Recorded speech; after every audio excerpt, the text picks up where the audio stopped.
근데 반대로 생각해봅시다. 한의사들은. 자, 한의사들이 가지고 있는, 전에 제가 저 김진만 원장님한테 가서 강의도 했지만 가지고 있는 컴플렉스 중에 하나는 과학적 방법론이죠. 그죠? 항상 뭔가 우리는 부족한 것 같고, 우리가 하는 이 프랙티스는 약간 서양 의학에 비해서 근거가 부족한 것 같고, 그래서 요즘 맨날 근거 중심 의학이니 하는 말들을 하니까 그 컴플렉스가 있죠. 하지만 여러분은 돈이 많잖아요. 한의계 학계는 돈이 많습니다. 그죠? 세상은 되게 공평한 거예요. 근데 그런 문제들을 생각해 볼 필요가 있어요. 과학적 근거란 바로 그게 어떤 권력이나 권위로 이어지는 건 아니다. 하지만 중요한 거다. 제가 뭘 연구하냐면 초파리 연구하는데요. 이거는 이제 저희 랩 실험실 이제 창문에 그려져 있는 저희 실험실은 초파리를 사랑하지 않으면 못 들어오거든요. 사랑해야 해요. 초파리 정말 좋아해야 돼. 초파리들이 너무 좋아서 그 초파리들이 알을 낳으면 행복하고 막 이런 글이 있어야 돼요. 그 첫 테크니션이 그려놓고 간 글이에요. 3마리를 그려놓고 갔는데 그 중에 1마리고. 이거는 그 그러니까 미대랑 생물학을 복수 전공하던 친구가 하나 있었는데 조각 같은 거 그 친구가 그려주는 거예요. 아마 이번에 논문 지금 오는 길에 여기서 버스 타고 오는 길에 오늘 지금 이메일을 받았는데 네이처 커뮤니케이션에서 리뷰전 왔거든요. 될 것 같아요. 잘 되는데 거기 아마 커버로 낼 그림인데 이게 저희가 연구하는 주제를 함축하고 있어요. 촉발이 수컷과 암컷이 교미를 할 때 시간 인지를 어떻게 연구하느냐 하는 게 저희의 연구 주제예요. 그러니까 촉발이 교미 시간을 연구하는 랩이에요. 저희 실험실은 주로 다른 것도 연구하지만 그게 왜 중요하냐? 지금부터 이제 과학자가 자 지금부터 이걸 되게 진지하게 듣지 마시고요. 기초과학자가 어떻게 과학적 근거들을 가지고 비즈니스를 하는지 보시라는 거예요. 자, 솔직하게 까놓고 얘기하면 제가 연구하는 건 그냥 초파리 수컷이 교미 시간을 늘렸다 줄였다 하는 것에 대한 연구예요. 일반인들이 보기에는 도대체 그걸 왜 연구하냐 라고 생각할 수 있는 연구죠. 그죠? 초파리 교미 시간에 우리랑 무슨 상관이 있어? 우리 어머니 아버지도 몰라요. 제가 뭐 연구하는지 관심이 없죠. 질병 치료제를 연구하는 것도 아니고 드럭을 개발하는 것도 아니고 아무것도 아니고 뭐 질병 유전자 연구하는 것도 아니고 근데 왜 이걸 연구하느냐? 근데 이건 진짜로 이렇게 될 수 있다라는 근거들을 제시하는 거죠. 물론 잘 통하지 않지만 세상에는 시간이라는 것에 대해서 생물학적으로 사고해 본 적이 있어요. 시간. 이번에 그 어벤져스 엔드게임 보면 그 시간이라는 것이 나오죠. 그죠? 과거로 돌아가면 거기가 다시 미래가 되니까 과거 바꿨었고 막 이런 얘기가 나오잖아요. 시간이라는 건 생물한테는 주관적으로 인지되는 어떤 하나의 감각이에요. 자, 빛은 눈으로 인지하죠. 그죠? 빛이나 색깔은, 그죠? 냄새는 코로, 소리는 귀로, 그죠? 우리는 그런 기관들을 다 갖고 있어요. 촉각도 촉각세포들이 있고, 그죠? 입도. 시간은 뭐로 인지하세요? 시간이, 자, 지금 저희 이거 강의 시작한 지 몇 분 됐죠? 보지 말고. 5분. 자, 5분 정도 된 것 같죠? 그죠? 생명체가 시간을 인지하는 그 카테고리가 있어요. 그러니까 우리가 계절을 인지하는 건 우리가 계절이 바뀌고 온도가 바뀌어야 알 수 있는 거잖아요. 근데 하루 주기를 보면 24시간 주기로 우리가 살거든요. 낮밤 잠자고 하잖아요. 그걸 서커디안 리듬이라고 해요. 그 생물학적으로 초파에서 밝혀졌고 피리어드, 타임리스, 클락 사이클 이런 유전자들이 초파에서 밝혀졌거든요. 초파리가 1970년대에 만들어 놓은 서커디안 리듬이라는 게 큰 이제 생물학의 큰 카테고리죠. 그건 24시간 주기예요. 근데 사람은요, 여러분들이 말을 하고 악기를 연주하려고 그러려면 밀리세컨드 단위의 시간을 인지할 수 있어야 돼요. 그러니까 제가 말을 지금 막 빨리 하고 있잖아요. 이 말을 이해하고 있잖아요. 이걸 이해하려면 우리가 그 밀리세컨의 차이들을 알 수 있어야 돼요. 그걸 모르면 이해할 수 없어요. 제 말을. 잘 생각해 보세요. 지금 제가 말하는 이 음파의 진동이 밀리세컨드 단위로 달라지거든요. 근데 지금 그걸 의미로 받아들이죠. 어떻게 그걸 할 수 있을 것 같아요? 여러분, 우리 뇌에 그거를 받아서 의미화하는 구조가 있는 거예요. 어디에 어떻게 했는지 아직 모르죠. 잘. 그걸 밀리세컨드 타이밍이라고 해요. 24시간 주기를 관장하는 신경회로와 이런 것들을 서커디안 타이밍이라고 하고 뇌에서 밀리세컨 위주의 그런 것들을 받아들이는 걸 밀리세컨 타이밍을 관장하는 브레인 네트워크가 있다고 생각을 해요. 이 둘은 겹치지 않아요. 서로 다른 네트워크를 사용하거든요. 근데 이 중간에 인터벌 타임이라고 부르는 수초에서 수시간의 시간 간격을 인지하는 구조가 생명체에 있어요. 이 밀리세컨드 타임이 인간한테 가장 굉장히 스페셜되어 있는 거고, 서커디안 타이밍은 지구상에 사는 거의 대부분의 종에 컨저브 되어 있어요. 근데 인터벌 타이밍은 좀 약간 고등동물입니다. 초파리 정도는 가지고 있고요. 초파리부터 인간이나 뭐 이 정도까지 가지고 있고, 박테리아나 이런 애들은 없어요. 무슨 얘기인지 아시겠죠? 그러니까 타이밍이라는 것은 네이처에 이렇게 세 가지 종류 정도로 나눠진다. 이건 심리학자들이 연구해 온 거죠. 그래서 인터벌 타이밍이라는 그 펑션이 우리 뇌에 없으면 우리는 의식을 가질 수가 없어요. 왜냐하면 인터벌 타이밍은 피지컬 타임이 가고 있다. 지금 시간이 가고 있다는 거 알고 계시죠? 어떻게 느끼세요? 그러니까 우리가 이거를 안 묻고 지낸단 말이에요. 근데 제가 지금부터 알려드릴게요. 이게 얼마나 되게 재미있는 주제인지. 제가 아까 물어봤잖아요. 지금 정확히 몇 분 정도 될 것 같으세요? 시계 보지 말고 얘기해 보세요. 다. 자, 1분 손 들어오세요. 1시간, 5분, 8분, 7분. 되게 신기하죠? 되게 신기하지 않아요? 1분이라고 생각하는 사람 아무도 없어요. 1시간이라고 생각하는 사람도 아무도 없죠.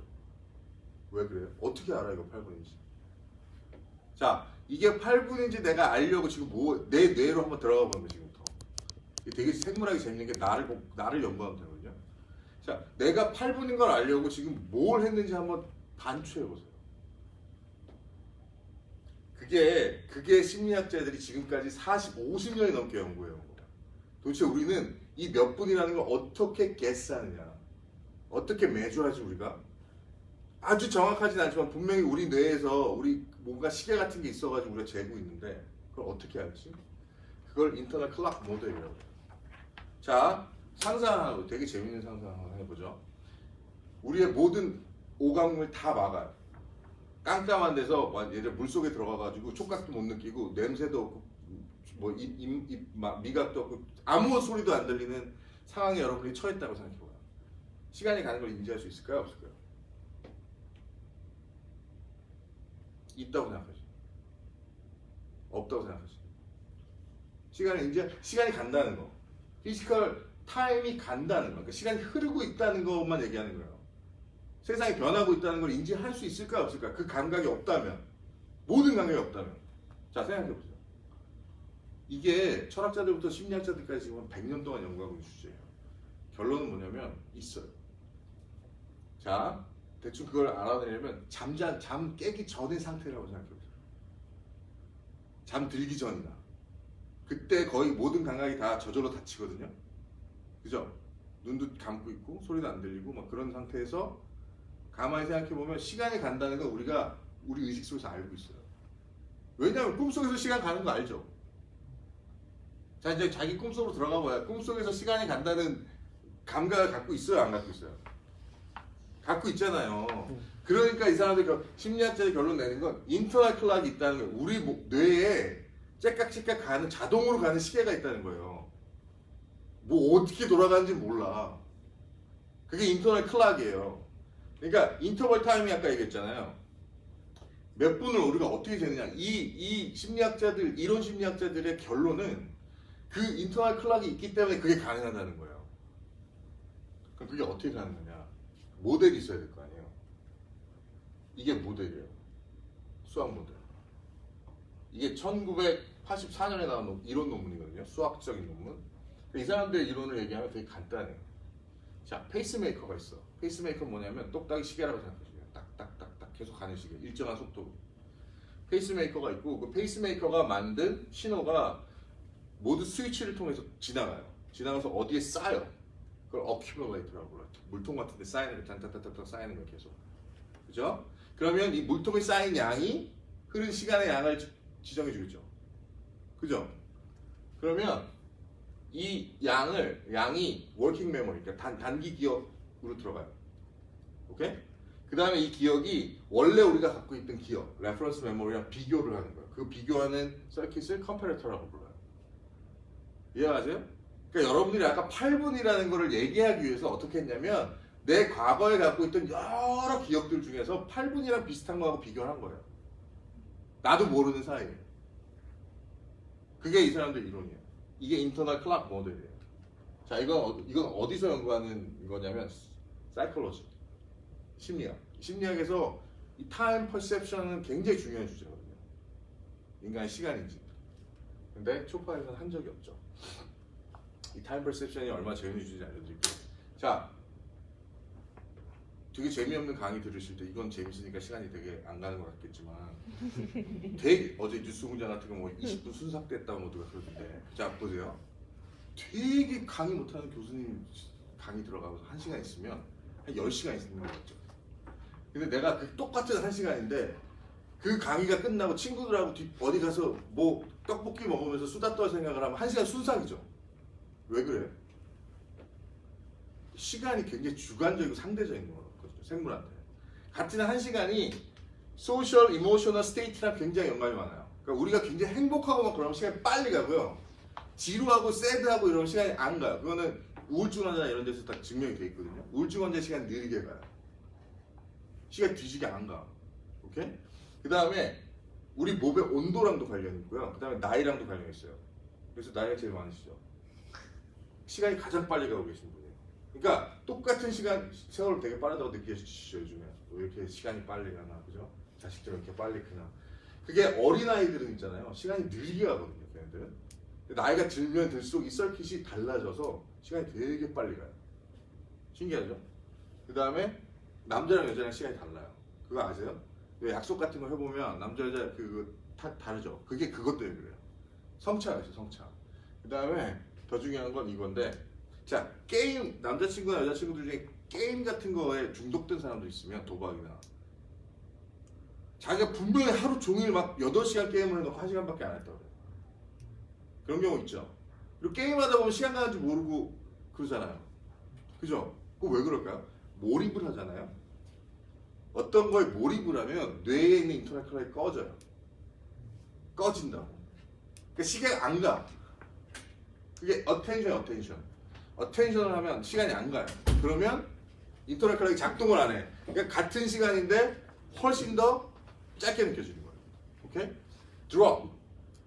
LSD나 코카인을 복용한 환자들 대상으로 실험을 해보면 LSD나 코카인을 복용한 사람들의 시간 인지 능력이 완전히 바뀌어요.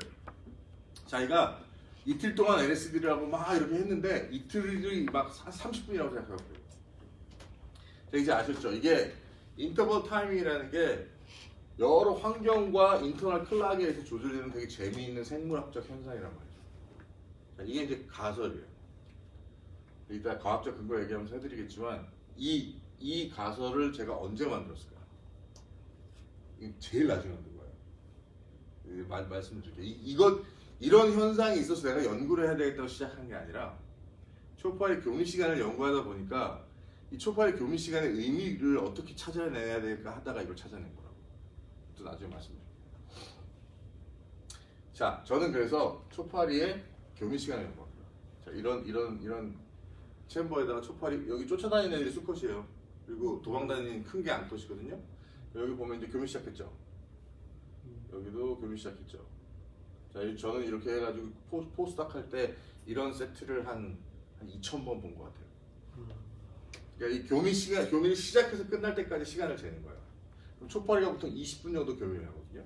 사람보다 오래 해요. 근데 20분 정도 교미를 하는데 되게 재밌는 현상이 하나 있어요. 얘네들이 경쟁자가 주변에 있다는 걸 인지하고 있으면 교미를 더 오래 하려고 해요. 그래서 7분 이상 오래 하려고 해요. 이게 그래서 두 개의 조건을 만드는 거예요. 한 바이얼에는 초파리 한 마리만 들어가죠, 수컷. 얘는 거기서 5일 동안 자라요. 한 바이얼에는 초파리 5마리가 들어가 있어요. 걔네들 5마리 같이 보면 서로 인터랙션 하면서 자라. 얘네 둘을 5일 있다가 교미 시간을 재보면 그 같이 자란 애들의 교미 시간이 유의미하게 한 7분 정도 길어요. 교미를 더 오래 한다고. 이걸 제가 발견한 현상이고 이거를 제가 longer mating duration이라고 붙였어요. 이름을. 원래 이 이름을 LSD라고 붙이려고 했거든요. longer sex duration이라고. 그래야 이게 라임이 맞아요. 나중에 나오겠지만 재밌잖아요. 근데 우리 교수님이 미쳤냐고 그래가지고 네이처 뉴로사이언스에 나갈 논문인데 그걸 LSD라고 하면 되냐고. 그래서 LMD가 돼버리는 슬픈 얘기가 있어요. 그래서 저는 이 모델을 우리의 사회적 환경이나 감정적 상태가 어떻게 시간 인지에 영향을 미치느냐에 대한 좋은 지네틱, 그러니까 유전학적 모델이라고 생각하는 거죠. 그러면 유전학 연구를 해야죠, 그죠? 이거는 넘어가도 돼요. 이건 그냥 이 행동에 대해서 제가 밝혀낸 그냥 피지올로지컬한 팩트들이에요. 비헤이비어럴 캐릭터들. 중요한 것 중에 하나는 이 수컷이 다른 수컷의 존재를 그 교미 시간을 늘리려면 다른 수컷의 존재를 눈으로만 인지해요. 무슨 얘기냐면 이게 되게 웃기게 초파리 눈이 빨갛잖아요. 네? 결국에 뭘 알아냈냐면 후각이 마비된 수컷 아니면 뭐 청각이 마비된 수컷, 그죠? 그다음에 뭐 다리가 없는 수컷, 날개가 없는 수컷 이런 애들 다 해보면 상관없이 LMDR 현상이 다 나타나요. 무슨 얘기냐면 냄새를 못 맡아도 라이벌을 있다는 걸 인지를 하고 나는 교미를 오래 한다는 거죠. 근데 장님 수컷 이런 애들 있죠. 걔네들은 교미 시간을 못 늘려. 무슨 얘기냐면 분명히 라이벌이 있는데 그걸 라이벌로 인지 못하는 상태라는 거죠. 안 보이기 때문에. 그죠? 뭘 알아냈냐면 초파리 눈이 빨갛잖아요. 그 눈이 왔다 갔다 하는 게 그 시그널이에요. 그 빨간 점이 왔다 갔다 하면 얘네들이 그거를 경쟁자라고 생각해요. 그래서 무슨 준비를 하냐면 교미를 오래 할 준비를 하는 거야. 왜냐면 내 자손을 많이 낳아야 되니까 쟤네들하고 싸워가지고, 그죠? 내이처럴 셀렉션. 진화생물학에서 되게 재미있는 주제거든요.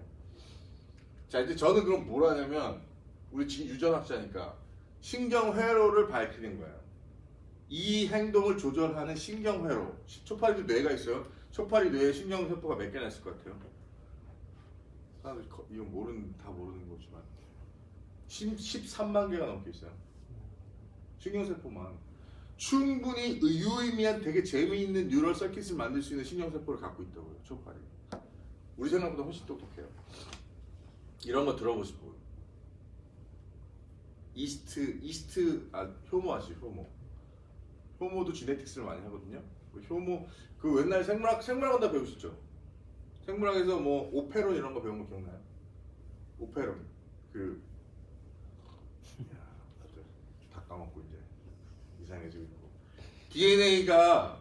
DNA는 정보가 RNA가 되잖아요. 그걸 트랜스크립션이라고 하죠. 그 RNA 정보가 단백질이 되잖아요. 그걸 트랜슬레이션이라고 하죠. 이제 여기까지 기억났죠? 제가 타운랩을 한다니까요. 고등학생들을 제가 거의 지금 석사 레벨로 만들어놨어요. 설명 진짜 잘해. 자, DNA의 아무 부위나 전사가 시작되는 게 아니에요. 트랜스크립션이. 거기에 프로모터라는 부위가 있어요. 그걸 전사, 뭐 개시 인장가 이렇게 부르는데 그 인핸서 혹은 프로모터라고 부르는 부위가 있어요. 그건 DNA 시퀀스죠. DNA 시퀀스. 그러니까 특정한 암호로 되어 있는 시퀀스예요. 거기에 뭐가 와서 붙냐면 트랜스크립션 팩터라고 하는 애들이 와서 붙어요. 그 트랜스크립션 팩터는 단백질이에요. 저 와서 철커덕부터 이런 데 이렇게 철커덕부터. 그럼 이게 무슨 신호냐면 자 이제 전사를 턴 온 해라, 시작해라. 그럼 요 밑에 애들이 RNA가 되는 거예요. 오케이? 그 트랜스크립션이에요. 자 이걸 이해하려면 그걸 이해해야 돼요. 이 UAS가 프로모터예요. 근데 이 UAS는 어디서 왔냐면 이스트에서 왔어. 초파리 원래 없는 애예요. 이스트 걸 그냥 초파리 제놈 유전체에 넣어놓은 거, 끼겨 넣은 거야. US 뒤에는 뭐가 있냐면 막 되게 많은 아무 유전자를 넣을 수 있어요. GFP를 넣을 수도 있고, 뭐 플로레센스 프로테인을 넣을 수도 있고, 형광 단백질, 그다음에 뭐 킬러 단백질, 아무 캐스페이지를 넣을 수도 있고 다 넣을 수 있어요. 아무거나 넣을 수 있어요. 그러면 이 갈포가 뭐냐면 이스트에만 존재하는 트랜스크립션 팩터예요. 근데 얘는 어디에만 붙냐? 전 세계 모든 프로모터 중에 UAS만 붙어요. 그러니까 스페시피티가 되게 높아. 그러니까 얘네 둘은 서로 떨어져 있으면 아무것도 못해요.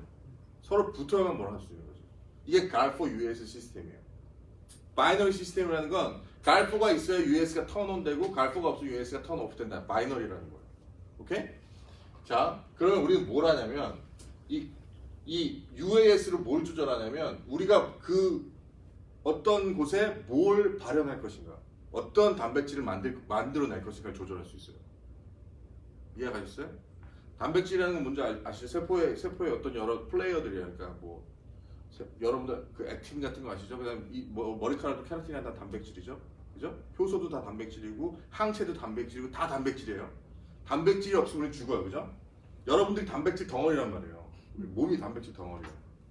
근데 그 단백질을 발현하는 거고 이 단백질들은 보면 신경회로의 활성을 조절한다든가 신경회로를 레이블한다든가 아니면 신경회로를 그 세포에 있는 유전자를 없앤다든가 이런 일을 할 수 있는 애들이에요. 그걸 위에서 조절해요. 갈포는 뭐 하냐면 그럼 어디에서 그 일을 할 것인가를 조절해요. 어디에서. 갈포도 마찬가지로 갈포라는 단백질을 어떤 세포에서 발현할지를 프로모터도 조절할 수 있어요. 그래서 브레인 갈포로 쓰면 그 갈포는 뇌에만 있는 거예요. 그러면 브레인 갈포와 ULS-모를 가진 애를 교미시키면 브레인에서만 우리가 원하는 단백질이 만들어져요. 무슨 얘기인지 아시겠죠? 이게 가장 간단한 초파리 유전학 툴이에요. 갈포 UL 시스템이에요. 이걸 이해해야 돼요. 갈 ACT는 모르셔도 돼요. 자, 그 다음에 또 하나 중요한 건 저는 지금부터 신경회로들이 어떻게 서로 상호작용해서 이 복잡한 행동을 만들어내는지를 매핑해야 되잖아요. 그죠? 자, 그럼 모든 신경세포에 있는 모든 단백질을 타겟으로 할 수는 없어요. 지금까지 알려진 것 중에 가장 그럴듯한 걸 내가 셜록 홈즈처럼 찝어내는 거죠. 그게 제가 찍은 게 뉴로펩타이드라는 거예요. 신경세포에서만 만들어지는 펩타이드, 짧은 단백질. 얘는 뭐냐면 신호 전달을 하는 거예요. 뉴로트랜스미터 알죠? 뭐 도파민, 세로토닌 이게 다 뉴로트랜스미터란 말이에요. 근데 인간의 뇌에도 마찬가지지만 초파리의 뇌에도 그 신경 전달 물질의 종류가 많아요. 그 중에 하나가 뉴로트랜스미터고 그 중에 또 다른 하나가 뉴로펩타이드예요. 근데 이 뉴로펩타이드는 곤충에서 처음 밝혀졌는데 굉장히 많은 종류의 행동을 조절해요. 그리고 펩타이드이기 때문에 또 다른 세포에는 리셉터가 있어요. 수용체가. 그래서 이 펩타이드를 만든 세포에서 펩타이드가 나와서 이렇게 디퓨즈 돼서 흘러가면 리셉터에 있는 세포에 딱 붙어야 신호가 전달이 돼요. 그러니까 이 뉴로펩타이드와 그 리셉터 사이의 관계를 알아내기 시작하면 어떻게 신호가 전달돼서 이 행동을 조절하는 신경 세포들이 이렇게 썰킷이 있는지를 알아낼 수 있는 거죠. 그게 이제 제가 택한 방법이에요. 그래서 갈포 US라는 지네틱 툴과 그다음에 뉴로펩타이드라는 되게 재미있는 그 신경 전달 물질을 이용해서 유전학을 하는 거예요. 이걸 행동 유전학이라고 해요. 그걸 조절해서 신경 회로를 내 맘대로 막 레고 블록처럼 조절하는 거예요. 그러면 파이널 아웃풋은 뭐냐면 행동. 아까 보여드린 LMD behavior. 그게 어떻게 되는지 보면 되는 거예요. 그죠? 쉬운 거죠. 이게 끝이에요. 이렇게 하면 이제 아무나 신경세포를 조절해서 행동 유전학을 할 수 있어요. 그래서 우리 랩에서는 고등학생들 다 해요. 지금 고등학생들 하고 있어요. 자, 이게 제가 몇 년 동안 밝혀낸 신경회로일까요? 자, 지금까지 이 코어 서킷을 밝혀냈거든요. 이렇게 이게 초파리 뇌고 이게 중추신경이고 이게 뇌예요. 우리 같은 뇌고 여기가 초파리 그 비주얼, 그러니까 이거 옵틱 로브라고 그러거든요. 그 초파리 눈이 되게 크잖아요. 거기 들어오는 신경회로고 이렇게 해서 이렇게 해가지고 이렇게 간다는 건데 이거 밝히는데 8년 걸렸어요. 8년. 그러니까 과학을 하시. 자, 이거 보세요. 여기 이렇게 들어와서 여기 이게 이제 원래 서큐전 이름 조절한다고 알려져 있었던 애들인데 다른 펑션이 있다는 걸 제가 알아냈죠. 그래서 이게 뉴로사이언스와 뉴런에 나간 그 서큐트를 제가 합쳐놓은 건데 여기에 존재하는 PDF라는 단백질, 그 뉴로펩타이드가 여기서 얘네들이 만드는데 그게 이렇게 전달돼가지고 여기에 이제 PDF 수용체, PDF 리셉터를 발현하는 두 개의 세포, 딱 두 개 있거든요. 신기한 건 이 두 세포는 수컷에만 있어요. 암컷에는 없어. 그러니까 섹슈얼 다이모피즘이 있는 거죠. 그리고 여기 MPF라는 세포가 다시 MPF 수용체를 발현하는 이 피드백 룹이 제가 보기에는 이 시간 인지의 키예요. 키, 코어 서킷. 이 서킷에서 신호를 어디다 보내냐면 엘립소이드 바디라는 데를 보내는데 여기는 뭐냐면 메모리 중추예요. 자, 아까 기억해 보시면 페이스메이커가 있다고 그랬고 어큐뮬레이터가 있다고 그랬고 템포럴 메모리가 있고 레퍼런스 메모리가 있고 이렇게 서킷이 그 하이포테리컬 서킷이 있어야만 인터널 클락이 돌아간다 그랬죠.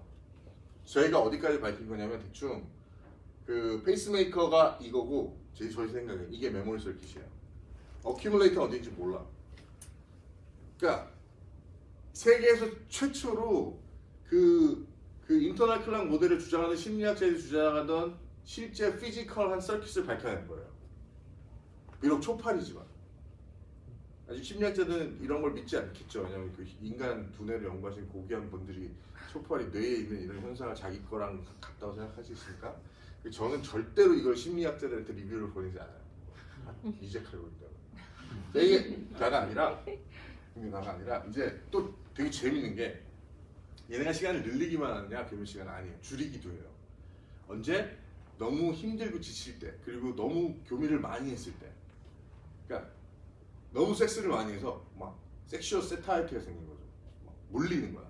그러면 교미를 짧게 해요. 이렇게 유의병이 짧게 하거든요. 이거를 SMD라고 제가 이름을 붙였어요. 이게 이번에 그 네이처 커뮤니케이션에 아마 나갈 논문이에요. Shorter Mating Duration. 근데 이게 라임이 아까 LSD라고 그랬잖아요. 이거를 SNSD라고 하려고 그랬거든요. Shortened Sexual Duration. 그럼 SNSD-가 뭔지 아세요? 소녀시대거든. 이게 원래 이 과학자들이 그 너무 이 일상이 지루하니까 이런 이름 지을 때 되게 위트가 많거든요. 근데 그걸 못 하는 거야. LSD를 나갔으면 이거 가능할 수 있었는데. 자, 그래서 이거는 한 3년 동안 밝혀낸 서킷이에요. 이번에는 어떻게 되게 재밌는 게요. 이번에는 암컷의 존재, 그러니까 암컷의 존재라기보다는 내가 섹스를 했다라는 존재, 그 인지, 그러니까 나는 교미를 했어라는 걸 초파리가 어떻게 인지할까? 그걸 우리가 이번에 알아낸 건데 다리에 되게 특별한 세포가 있어요. 2개가. 그 2 세포가 초파리가 교미를 하듯이 이렇게 암컷을 이렇게 안거든요. 근데 그건 다 있잖아요. 그 2 세포가 그걸 인지하는 거예요. 근데 이 2 세포가 원래 단맛을 인지하는 세포고 페로몬을 인지하는 세포예요. 그리고 젠틀 터치를 인지하는 세포니까 아주 가볍게 터치하는 거예요. 그러니까 그런 세포가 막 파이어링 되는 거죠. 암컷이 닿으면. 그럼 중추신경을 이렇게 신호를 보내. 그럼 여기에 있는 서킷은 뭘 하냐면 그 신호를 해석해서 내가 그 시간 인지에 영향을 주는 거예요. 그 신호를 해석해서. 그래서 얘네들이 그 어떤 그 어큐뮬레이터가 딱 작동을 하면 그 다음에 섹스할 때는 섹스를 줄이는 거죠. 시간. 이게 SMD 비헤이비어예요. 세계에서 제가 최초로 만들어낸 비헤이비어고 그다음에 이제 저희는 그래서 다양한 메이팅 듀레이션을 다 해본 거예요. 막 자석도 놔보고 무슨 온도도 높여보고 이거 온도 높인 거거든요. 되게 재밌죠. 온도를 높이면 섹스를 짧게 하거든요. 근데 그거 아세요? 온도가 높은 데 있는 초파리는 한 30일밖에 못 살아요. 29도. 근데 20도에서 사는 초파리는 60일이 넘게 살거든요.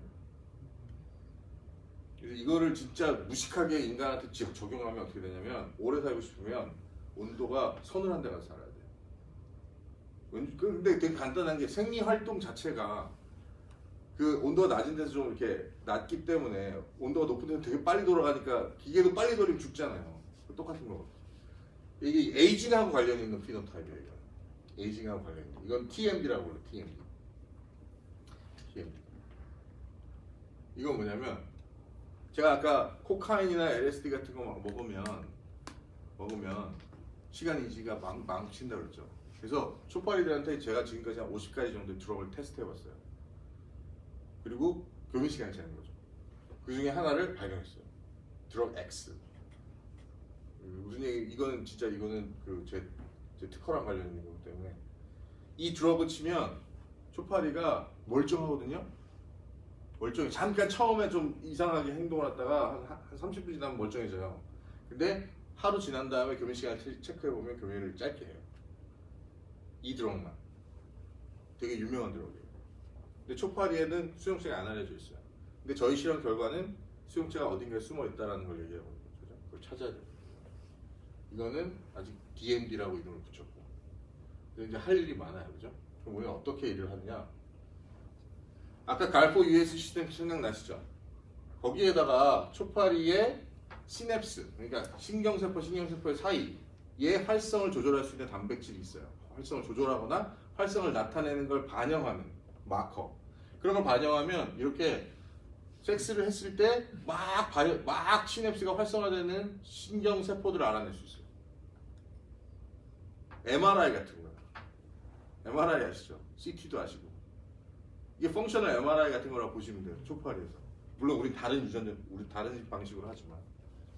그리고 이거는 dendrite. 그러니까 포스트 시냅틱, 프리 시냅틱. 그러니까 신호가 들어오는 데에 활성을 알아내서 퀀터파이 할 수 있는 거고요.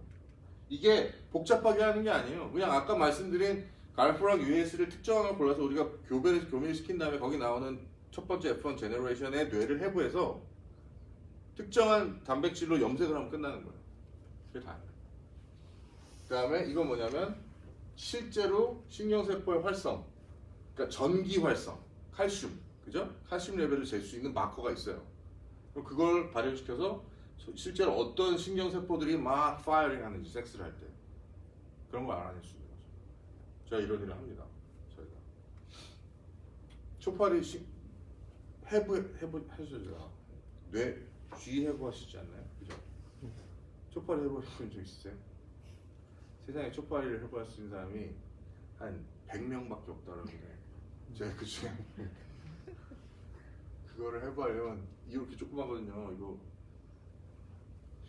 그리고 저희가 또 뭐 하냐면 학제간 연구를 하고 있어요. 그래서 행동을 분석하려면 이 컴퓨터 사이언티스트나 이런 사람 도움을 받는 게 좋아요. 왜냐면 이 사람들이 요즘 아시죠? 뭐 얼굴 인식이라든가 그냥 뭐 다 요즘 뭐 번호판도 다 숫자 인식해가지고 자동으로 주차하죠. 그거 누가 해요?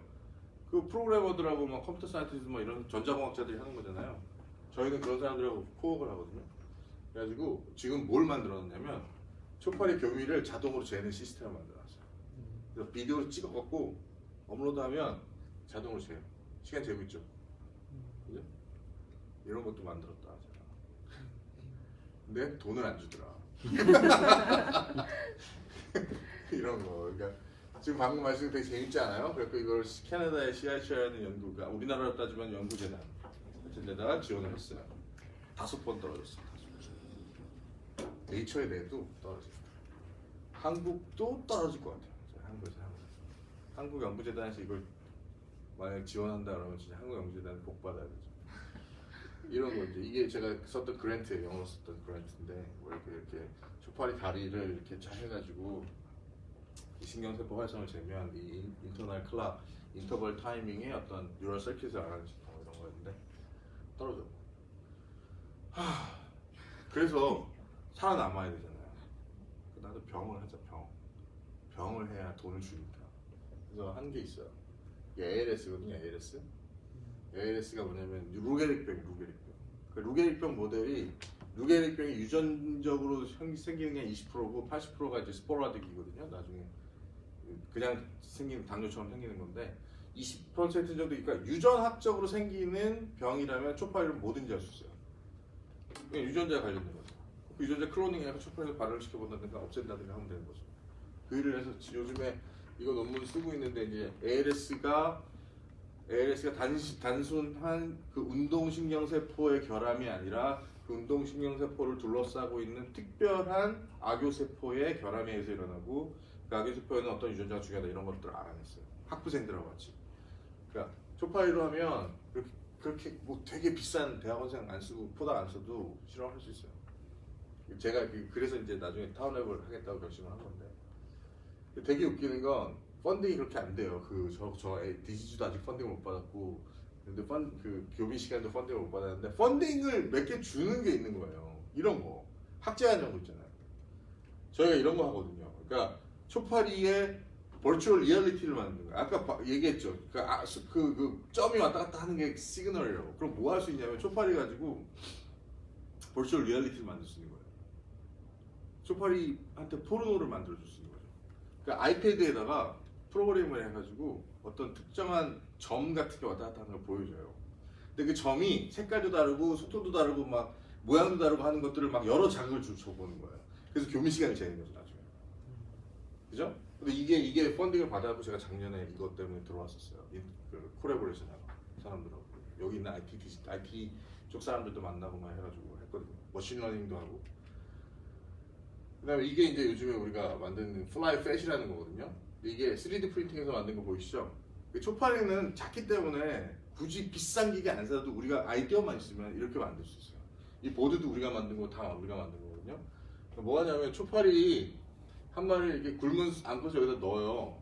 그럼 얘가 여기서 밥을 먹고 요 안에 밥이 있거든요. 근데 이 위에 센서가 있어요. 이렇게 그죠? 그래서 밥을 먹을 때마다 우리가 잴 수가 있어요. 먹는 프리퀀시나 인터벌이나 듀레이션 다 잴 수가 있어요. 그래서 이렇게 불이 들어와요. 이렇게. 이것도 만드는데 요거 하나 만드는데 5,000원 남는다. 그래서 한 50만 원을 팔까 생각 중이다. 그래서 이거는 그 친구 찍었던 건데 이건 넘기고. 자, 근데 이제 이게 되게 슬픈 건데 이제 그때 불이겨서 했던 거기도 한데 테뉴어 트랙에 들어간 조교수들의 절반 이상이 트랙을 못 받고 쓰러져요. 그거 알고 계세요? 그러니까 원래 이 대학원 교육이라는 게 교수가 되기 위한 교육이잖아요. 그죠? 그렇게 돼 있죠, 거의 대부분. 근데 미국에서 지금 박사학위를 받은 사람 중에 테뉴어 트랙에서 교수가 돼서 마지막까지 살아남은 사람이 몇 %일까요? 자, 이런 통계 같은 거 되게 슬퍼서 안 보시죠? 알아야 돼요. 7%가 안 돼요, 7%. 나머지 93%는 뭐라고 했느냐? 몰라요. 모릅니다. 제약회사에 들어갔을 수도 있고, 회사에 들어갔을 그래요. 테뉴어 트랙 교수로 교육을 받는 교육 과정을 설계하는 건 미친 짓이에요.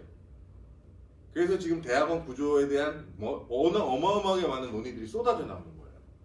이미 테뉴어 트랙 교수할 수 있는 사람은 한정돼 있는데 그 7%를 위한 교육 제도를 만들어 놓고 나머지 93%를 들러리를 만드는 거잖아요. 그죠? 그래서 오타와 대학도 그렇고 미국 대학들도 그렇고 지금 유럽 대학들도 그렇고 이 대학원 프로그램을 바꾸는데 굉장히 많은 노력을 하고 있습니다. 경희대는 뭘 하고 있는지 잘 모르겠고요. 관심 있는 자를 불러주시면 제가 총장님 만나가지고 5분이면 설득할 수 있어요. 내가 진 거기 때문에. 제가 국내 박사를 받고 캐나다에서 교수를 하고 있거든요. 근데 이렇게 거꾸로 간 사람은 거의 없어요. 거의 대부분 미국에서 박사를 받고 한국 여기서 교수하고 있지 않나요? 어디서 박사 받으셨어요? 저는 경희대. 어디서? 미국에서. 그럼 뭐야? 아주 티피컬한 세상적이지. 자, 그래서 요즘에 이런 것들이 네이처에 나와요. 아카데미를 떠나는 게 왜 부끄러운 일이 아니느냐. 아카데미에 잡이 없기 때문이다. 창업하십시오, 창업. 저도 창업할 건데 창업을. 그래서 제가 제 페이스북에서 뭐 스타라고 하는데 뭐 그렇게 스타는 아니에요. 제가 안티가 많아가지고 스타는 아닌데 이게 제가 페이스북에서 가장 많은 라이크를 받았던 2017년에 18년에 썼던 1000명이 넘게 라이크를 달았거든요. 자, 이게 뭐냐면 대학을 떠나기로 결심했다는 어떤 출사표 같은 거였어요. 난 이제 못하겠다. 대학 그만두겠다. 나갈란다. 다른 일을 해보겠다. 그래서 이제 타운랩이라는 걸 시작하려고 했죠. 타운랩의 철학은 모두가 과학자가 될 수 있다. 왜 과학을 하려면 굳이 대학원에 가야 되느냐? 왜 굳이 박사를 따야 되느냐? 왜 동네에는 피아노 학원이 저렇게 많아서 원하면 아무나 가서 피아니스트가 될 수 있는데 왜 과학은 이렇게 장벽이 높냐? 낮추자. 제가 생각해서 해보니까 제가 초파를 하잖아요. 얼마 돈이 안 들거든요. 위험하지도 않아. 그죠? 그다음 행동을 이런 분석하니까 뭐 컴퓨터 이런 거 아주 간단한 장비만 있으면 비싼 기계가 심지어 냉장고도 필요 없어요. 우리는 돈이 필요 없어. 이런 텅 빈 실험실 하나만 있습니다. 그리고 아까 보셨죠? 우리 3D 프린팅 갖고 다 만든다고. 돈이 안 들어요. 그러면 이거 갖고 나와도 되겠다는 생각이 든 거예요. 나오자 차라리 그냥 실험실에서. 그래서 타운랩이 시작되고 이게 끝이고요. 자, 이제 이게 사실은 과학적 근거를 다루는 세미나잖아요. 이 책에 다 있어요. 이 책 2장을 보면 제가 LMD라는 현상을 발견해서 어떻게 과학적 근거를 가지고 이렇게 했느냐가 다 나와 있는데 이 책이 아직 불행하게도 1세가 다 안 나왔습니다. 200권 남았다는 것 같은데 1세를 팔아주시고요. 좀 제발 사주시고. 그래서 지금부터는 질문을 받겠습니다. 평소에 궁금했던 저번에 저는 한의사분들한테 어마어마한 감동을 받았거든요. 압구정동에 있는 김지만 한 원장님이 저를 초청해가지고 갔는데 그 밤 9시에 무려 막 한 30분 40분 되는 분이 오셔가지고 막 나를 막 죽이려고 막 한의학과 과학에 막 이런 거에 대해서 막 별의별 질문을 다 하셨어요. 사실 그걸 답을 하면서 굉장히 즐거웠어요. 이런 고민을 가지고 사는 집단이 있다는 건 희망이 있다는 거거든요. 그래서 지금부터는 그럼 경희대에 희망이 있는지 한번 알아보죠. 네, 질문 받겠습니다. 네, 강의 너무 재밌게 잘 들었습니다. 질문 좀 그냥 평소에 갖고 있었던 질문이라든가 다 해주셔도 좋을 것 같아요.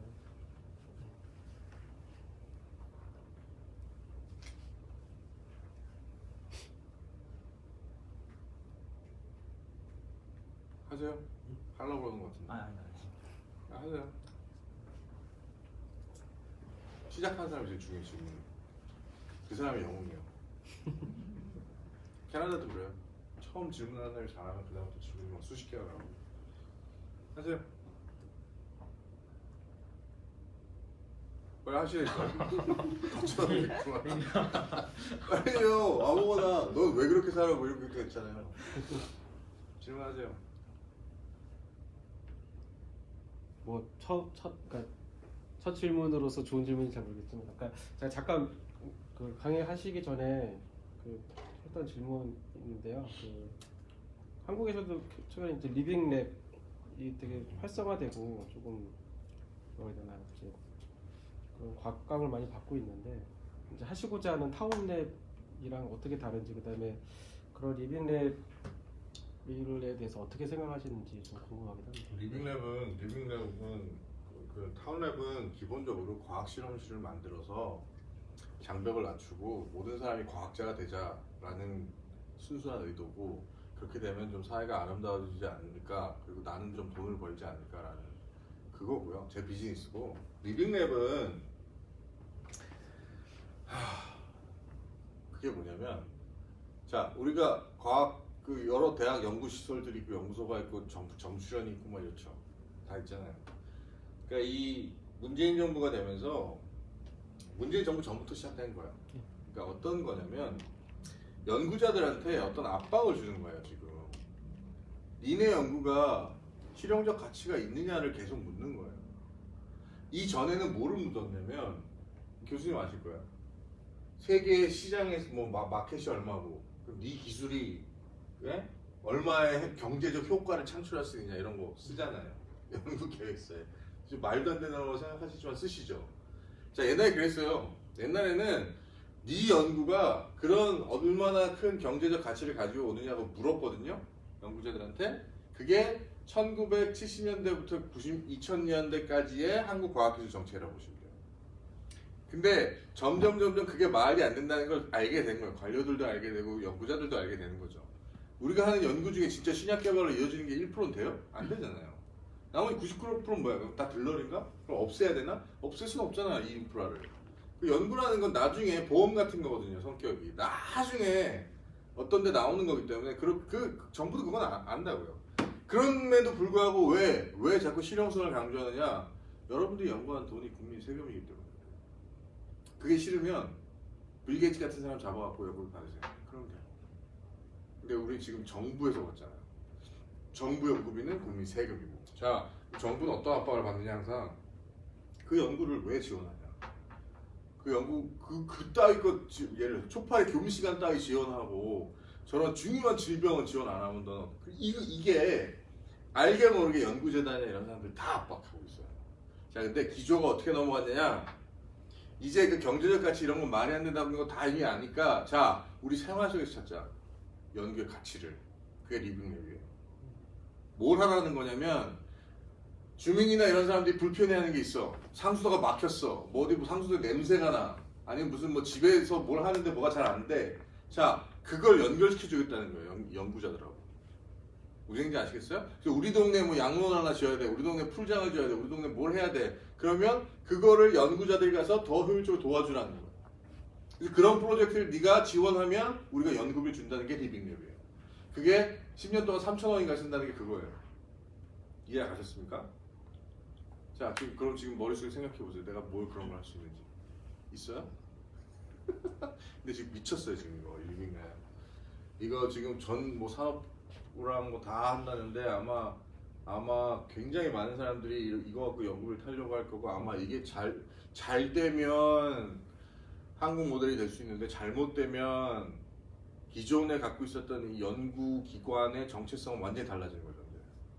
이제 내 연구는 경제적 창출 효과가 아니라 주민을 도울 수 있느냐 없느냐로 결정되는 거예요.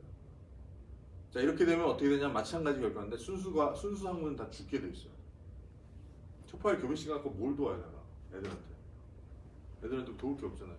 근데 한의학은 여기서 빛날 수 있다.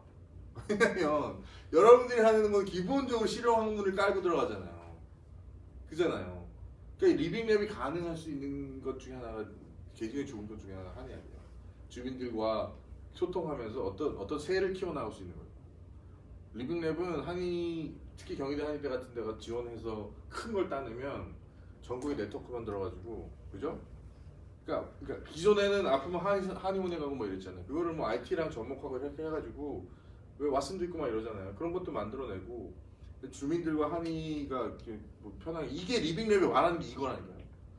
이게 리빙랩이에요. 이게 리빙랩이고 지금 문재인 정부의 정권 철학하고 딱 맞아 떨어지고 있어요. 이 사람들이 원하는 게 그 혁신이 아니라 그거거든. 사람이 그러니까 주민들, 그러니까 국민에게 혜택이 가는 거거든요. 그러니까 이런 식의 그게 리빙랩이에요.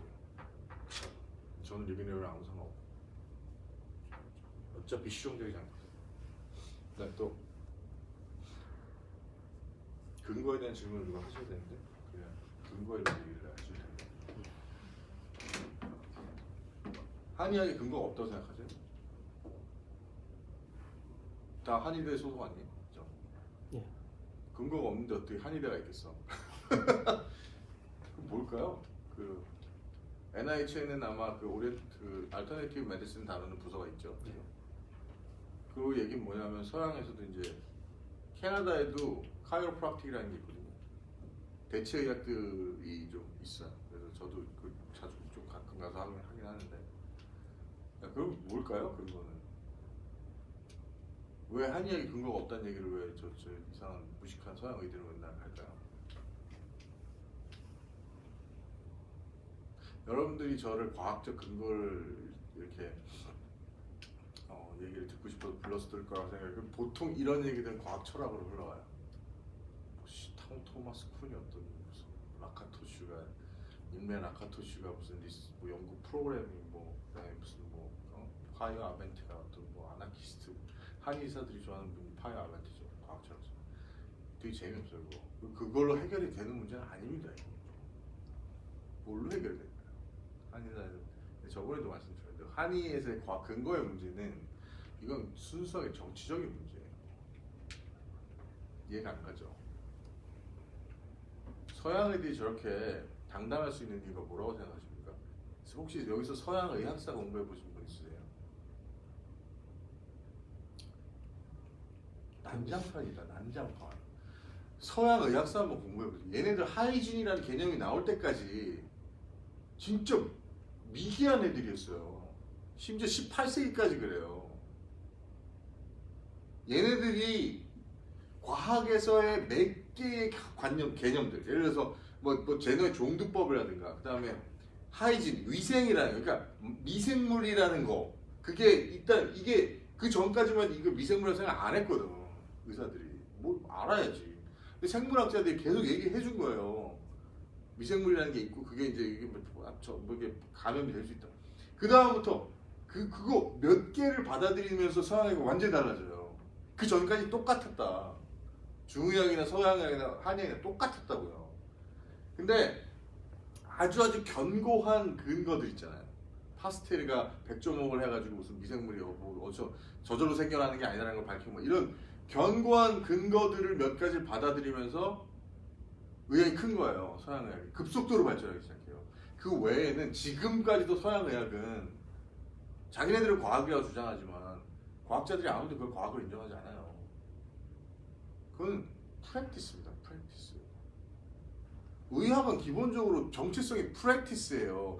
여러분들은 위대한 사람들이라니까요. 과학자들은 자기가 발견한 걸 가지고 바로 적용을 한다는 이런 생각을 할 수 없어요. 물론 도덕적인 것은 여러분들이 더 커야 되겠지만 과학자들은 왜냐 그렇게 잘못 가면 뭐가 일어나냐면 우생학 아세요? 우생학? 유지닉스라는 거? 그게 유전학의 적용 버전이거든요. 그러니까 그 당시에 유전학자들이 막 유전학을 연구하다 보니까 인간의 어떤 형질들이 유전되는 것 같고 막 이러잖아요. 그러니까 어떻게 갔냐면 성격도 유전되고 가난함도 유전되고 예? 범죄 성향도 유전되고 막 이런다. 이러면서 우생학이 생겨나서 어떤 일을 벌이냐면 나치가 인종 청소를 하고 미국이 이민법을 만들고 그다음에 장애인들을 불임시켜버리고 이런 일이 일어났어요. 실제로 20세기 초반에. 이게 과학의 잘못된 응용이거든요. 근데 그래서 과학자들은 큰 교훈을 많이 받았고 이 응용에 대한 사실 그게 있어야 돼요. 근데 여러분들은 처음부터 프랙티스를 전제로 하는 학문을 하는 겁니다. 달라요. 이건 과학적 근거라는 건 결국에 거기에 하나의 정치적 구호일 뿐이에요. 근데 사람들이 이걸 반대로 생각하죠. 근거 중심 의학이라는 게 근거가 있어야 의학이 된다고 생각하는 거잖아요. 아니거든. 뭐가 될지는 몰라요. 뭐가 될지는 아무도 모른다고. 치료를 해보지 않으면 모르는 거 아니에요. 그잖아. 실험을 해보지 않으면 모르는 거잖아요. 근데 우리는 실험을 초파를 대상으로 하지만 여러분 인간을 대상으로 하잖아요. 인간을 대상으로 치유라는 건 언제나 리스크가 있는 거거든요. 그 다음에 과학은 뭐다? 그걸 설명하는 틀이에요. 자, 여러분 아스피린 아시죠? 아스피린이 먼저 팔렸을 것 같아요. 아스피린의 작동 기작이 먼저 밝혀졌을 것 같아요. 아스피린이 먼저 팔렸어요. 테스트 해보니까 사람이 안 죽어. 아무 부작용이 없어. 그래서 팔린 거예요. 근데 나중에 알고 보니까 아스피린이 무슨 어떤 엔자임에 붙어가지고 우리의 염증을 뭐 소용 기능이 있다더라. 이게 30년인가 40년이라 밝혀져요. 이제 프랙티스와 과학의 차이를 아시겠어요? 과학이 뒤늦게 따라오는 거예요. 그러니까 지금 한의에서 해야 될 일들은 뭐냐면 우리가 지금까지 써왔던 약 분명히 효과가 있다는 거 다 알고 있잖아요. 그 약이 어떻게 연구하는 연구소에서 그런 걸 해야 되는 거죠. 이 약의 효과가 기존에 알려진 여러 그 서양이나 동양에 상관없는 거야. 과학에서 밝혀진 거 아니면 서양에서 밝혀진 것과 연관해서 어떻게 설명해내는 거예요. 설명을 해내야 된다는 거죠. 설명력이 생겨야 된다는 거예요. 점점. 그게 한의 내에서만 이루어지려고 하니까 문제가 생기는 거죠. 오픈해야 된다니까요. 설명을 할 때는 학제간 연구가 뭐냐면 모든 것을 동원해서 설명해내면 되는 거예요. 수학이든 통계학이든 상관없는 거예요. 생물학이든 심지어 한의 고서도 마찬가지고 설명해내면 되는 거죠. 근데 그걸 막는 게 뭔지 난 잘 모르겠지만 이제는 달라진 것 같다. 이제 보면 한의학 실험실도 생물학 실험실하고 똑같이 생기지 않았어요? 제가 보니까 똑같이 아까 들어오면서 봤거든요. 이제 뭐 똑같이 모던한 실험실인데 다 뭐 파이펫 잡고 다 PCR 한 번씩 해보고 뭐 이러는 거 아니에요? 그럼 솔직히 뭐가 달라요? 똑같은데. 근데 뭐가 문제냐? 저는 이 문제는 철저히 정치적인 거라고. 첫 번째 내가 아까 때 여기 있던 정치적인 건 과학을 정치적 구호로 적극적으로 써야 되는데 네? 우리는 다른 과학이라고 생각한다든가 우리는 서양 과학과 달라 라는 이상한 과학은 하나예요. 과학은 하나밖에 없어요. 근대과학은 딱 한 번 17세기 어느 쯤에 영국 어딘가에서 탄생했던 과학 하나밖에 없어요. 그건 이론적인 어떤 수학적인 어떤 분석 능력과 실험이라는 그런 전통이 만난 거예요. 뉴턴에서. 그래서 한 번 딱 폭발한 겁니다. 그거는 전 세계 역사에서 한 번. 농업도 마찬가지잖아요. 신석기 농업혁명 때 딱 한 번 탄생한 거예요. 그냥 퍼져나갔죠. 과학도 마찬가지거든요. 그 근대과학은 내 거냐 네 거냐가 없는 거예요. 다 갖다 쓸 수 있는 겁니다. 그냥. 한의학이 해야 될 건 뭐냐? 적극적으로 과학을 갖고 와야 돼요. 과학이 내 거라고 주장해야 되는 거예요. 과학이 내 거다. 내가 쓸란다. 내가 왜 쓰면 안 되냐? 서양인들이 맨날 주장하는 게 그거잖아. 갖다 쓰세요. 필요한 과학을 다 갖다 쓰시는 거예요. 특히 호르몬이나 이런 것들에 관련된 것들은 한의학하고 잘 맞아떨어질 거거든요.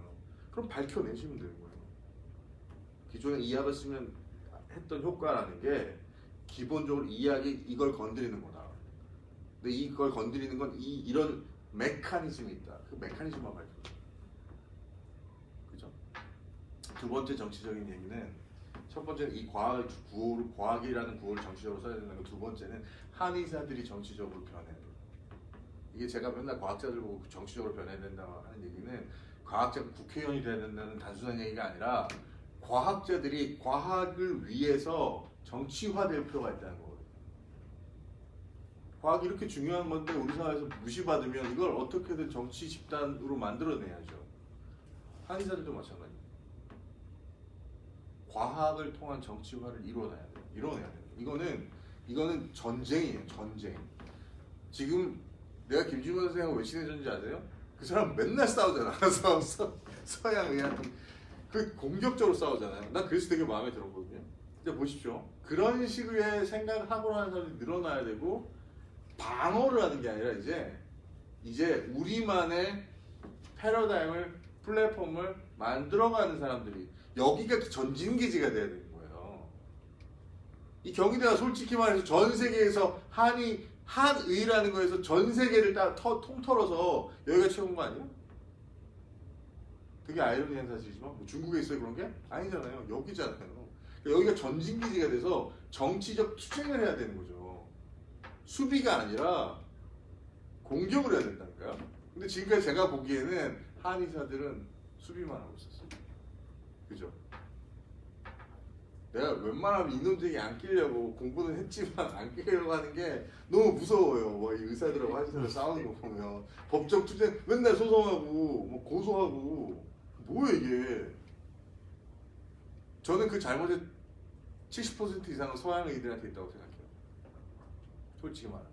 근데 30%는 한의한테도 있어. 여기도 진짜 사기꾼들 많잖아요. 이상한 사람 막 할머니 할아버지 등골 빼먹는 사람들도 있고요. 그런 것들도 투쟁을 통해서 자체적으로 고쳐나가야 돼요. 그래서 여러분들은 물론 이 수업이 근거 그러니까 뭐에서 그러니까 근거 중심 의학만 하니까 근거라는 걸로 잡으셨지만 제가 보기에는 그것도 굉장히 수세적이다. 수세적인 표현입니다. 자신감을 가지신 한의학은 근거가 있어요. 왜? 내가 침을 맞으러 다니거든. 네? 그 근거가 없는 게 아니라 근거를 설명해내지 못하고 있을 뿐인 거죠. 전 단계에 있는 거죠. 또 풀이 단계. 할 수 있다는 거예요. 그러려면 어떻게 해야 되냐면 과학자들 많이 만나고 여기 혹시 생물학과 출신 교수 몇 명 있어요? 거기 한의대 몇 명 있습니까? 예를 들어서 정식적으로 한국이나 이런 데 생물학과를 나와서 미국이나 이런 데서 진짜 생물학을 공부해서 한의대로 들어온 교수가 몇 명이나 있어요? 한 10분 10명 정도 있나요? 1분 이하 10분 다 5명에서 10명 사이인 것 같습니다. 그런데 주류인가요? 아니면 비주류인가요? 기초에서는 그래도 뭐 그러니까 여기도 의대랑 있습니다. 비슷한 구조인 거죠? 네네네. 그죠? 기초 연구실이 있고 네, 임상. 임상이.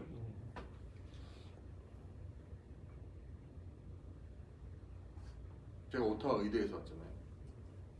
네. 그거 아시는지 모르겠지만 요즘에 이게 더 이상 생물학자들은 생물학과를 갖고 버틸 수가 없어요. 의대에 낑겨 들어가야 돼요. 그래서 저희 오타 의대에 큰 학과가 2개 있거든요.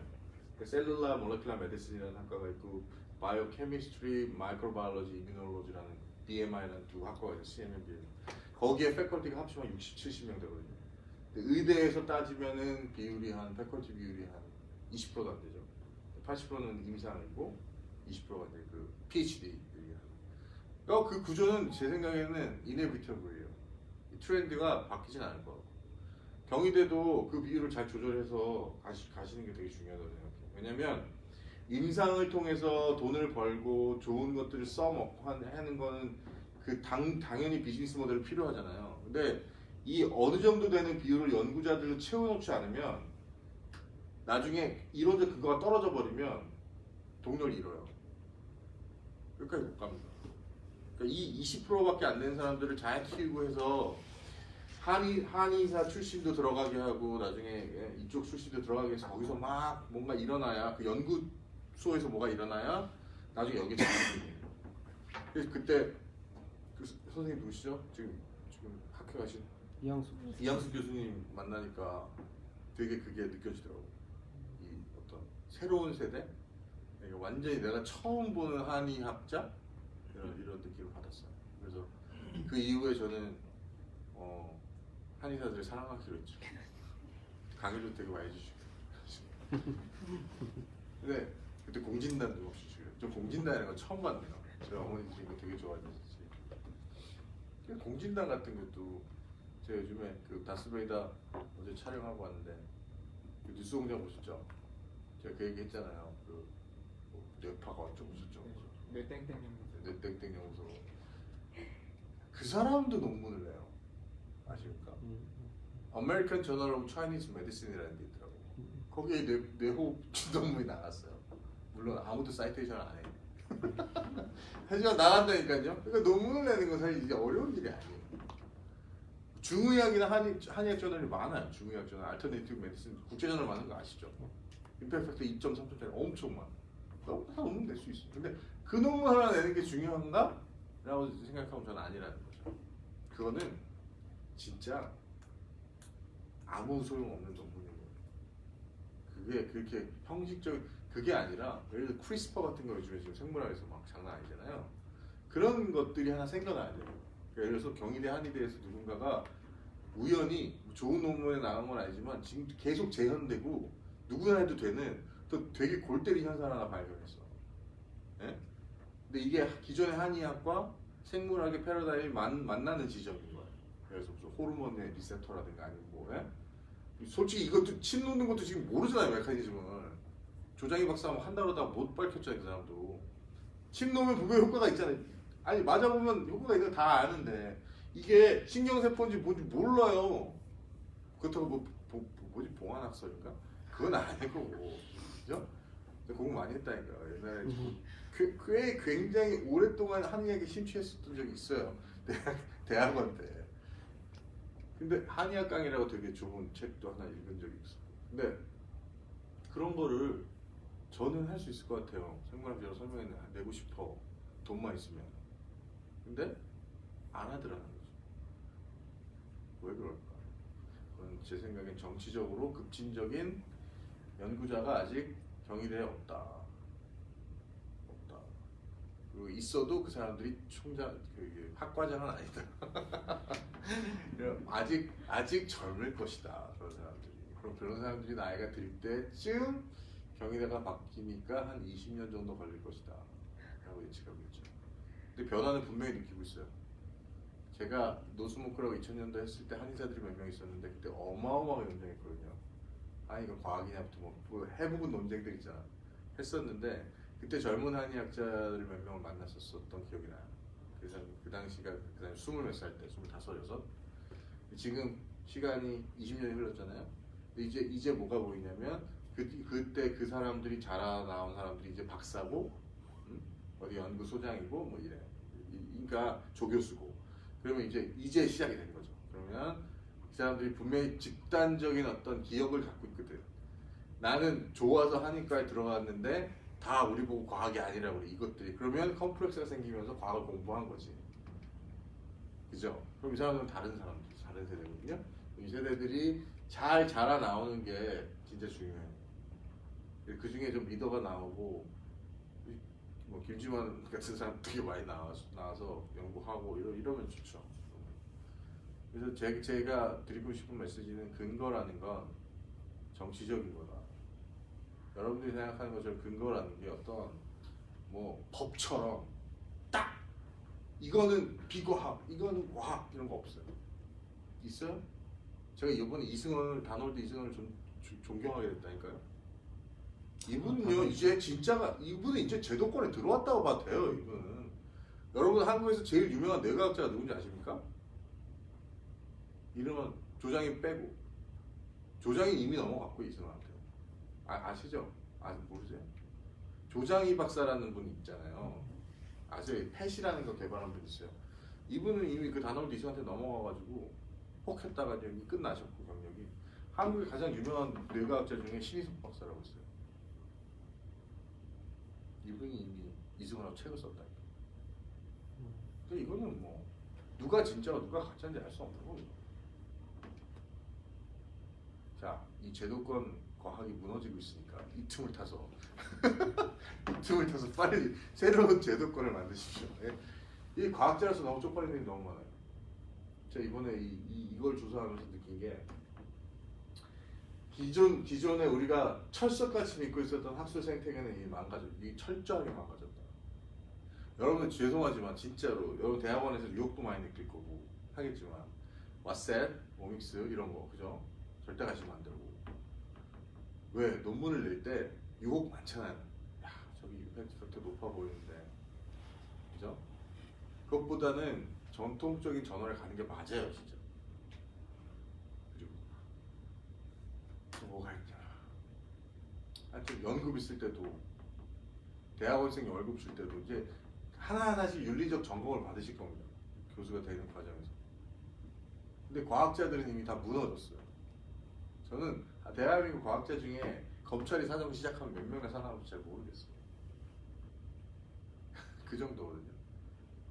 근데 한의학계는 나는 모르니까 여러분들은 새로운 좀 과학자들 그러니까 기존에 저는 한국의 1세대, 2세대 과학자들이 실패했다고 봐요.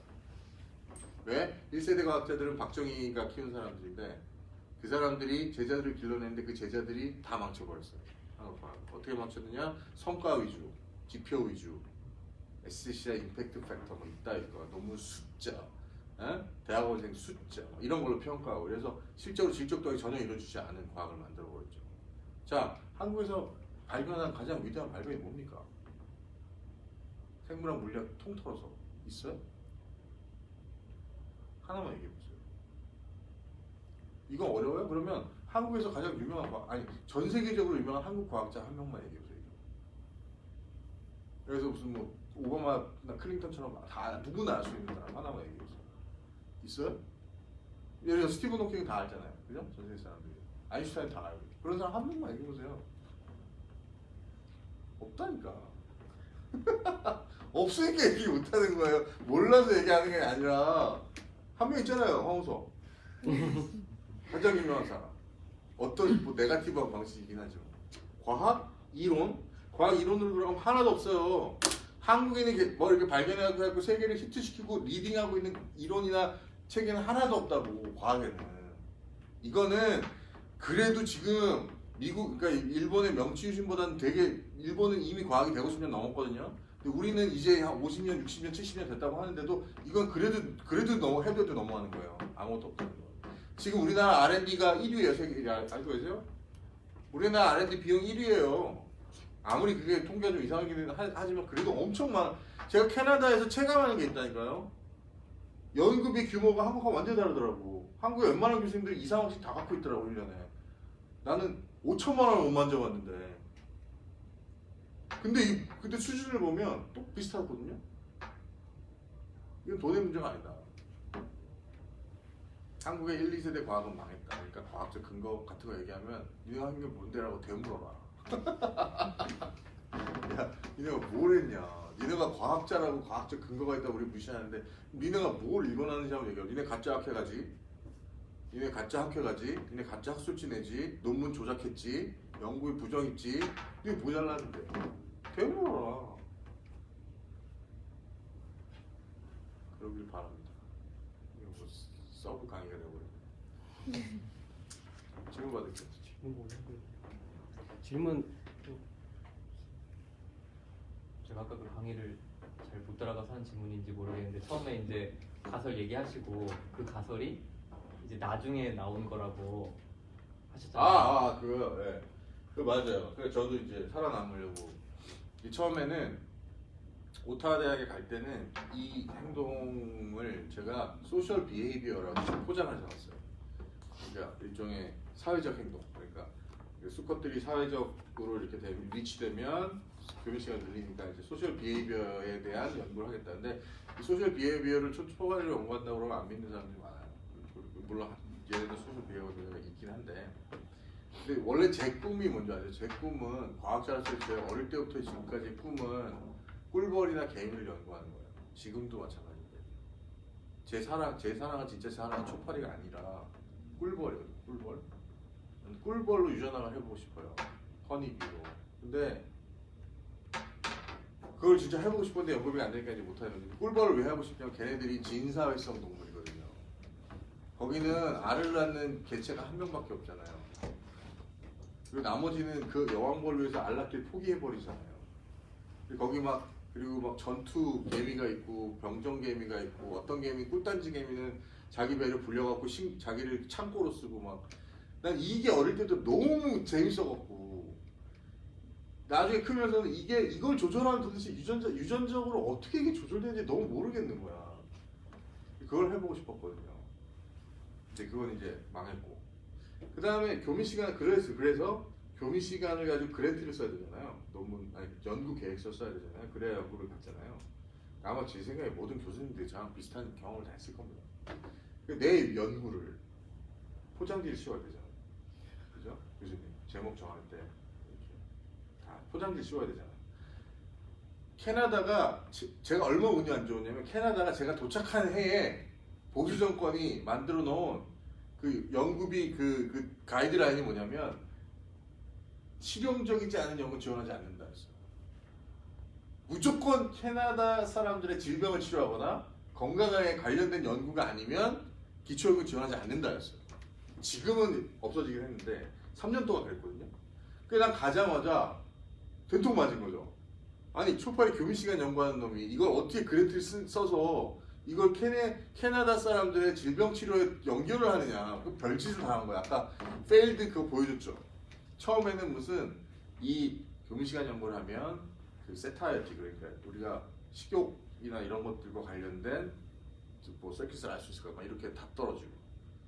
그 다음에 이거는 뭐냐면 그래서 나중에 생각한 게 내가 혼자 앉아서 생각해 본 거예요. 내가 연구하는 것의 진짜 큰 과학적 의미가 뭘까? 그렇게 생각하다 보니까 시간이잖아요. 교민 시간. 그래서 뭐 그냥 앉아서 하염없이 그래도 떨어진 날 했구나. 그래서 떨어진 날 찾아봤어요. 이 시간 인지에 대한 연구들이 어떻게 진행되고 있는지. 그래서 심리학 책도 찾아서 읽고 논문들도 찾아서 읽다 보니까 인터널 클락 모델이라는 걸 발견하게 되고 인터벌 타이밍이라는 게 있는데 그게 교민 시간하고 비슷한 것 같고 그래서 이론화하기 시작하면 제가 그러니까 순서가 왜 거꾸로냐면 제가 슬라이드에서 그걸 먼저 보여줬지만 시작은 제가 그냥 교민 시간 연구를 하고 있었다는 거죠. 아무 생각 없이. 그러다가 연구 계획서 쓸 때쯤이 되니까 이걸 포장해야 되겠다는 생각이 들고 그래서 공부를 시작한 거예요. 그래서 의미를 찾아낸 거죠. 뭐 이게 한 번에 되는 사람들도 있는지 모르겠는데 저는 그렇게 거꾸로 갔어요. 지금은 확고하게 믿는 건 이게 진짜 인터벌 타이밍 연구에 도움이 되어야 되는 거라고 생각해요.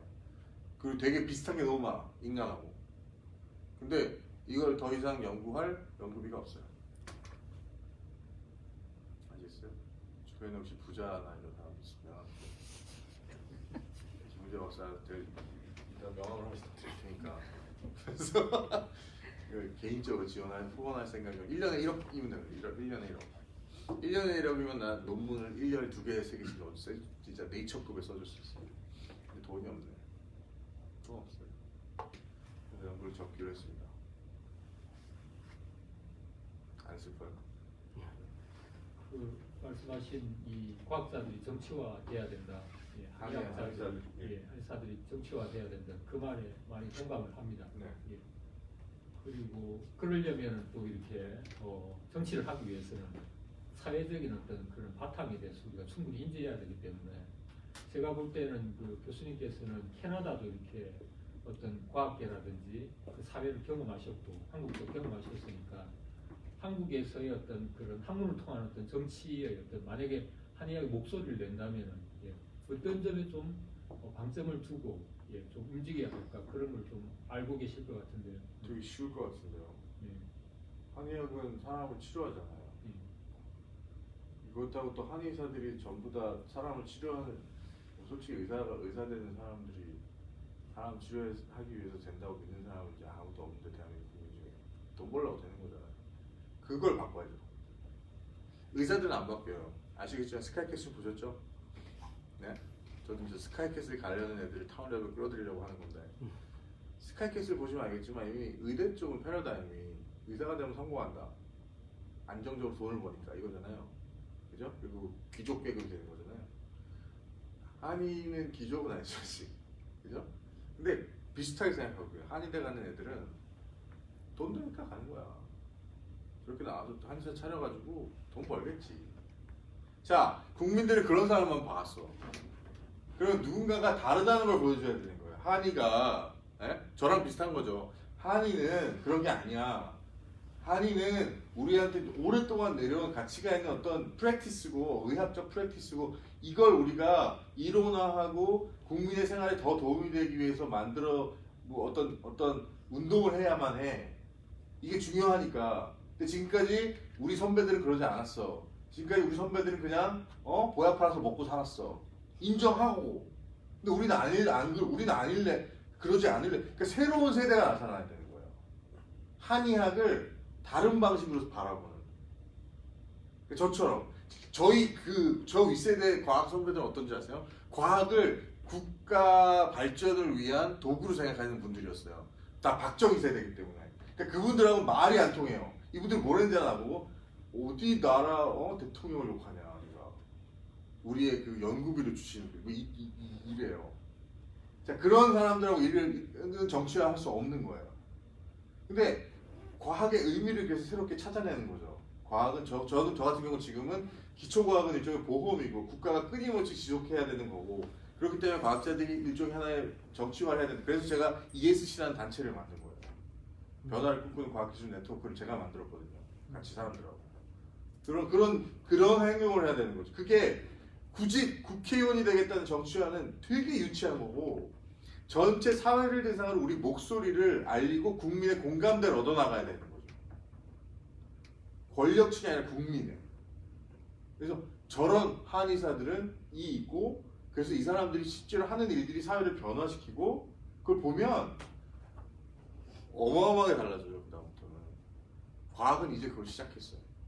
이제. 과학도 어쩔 수 없어요. 왜냐면 저희 밑세대들은 진짜 처참합니다. 저는 존경하는 원로가 없어요.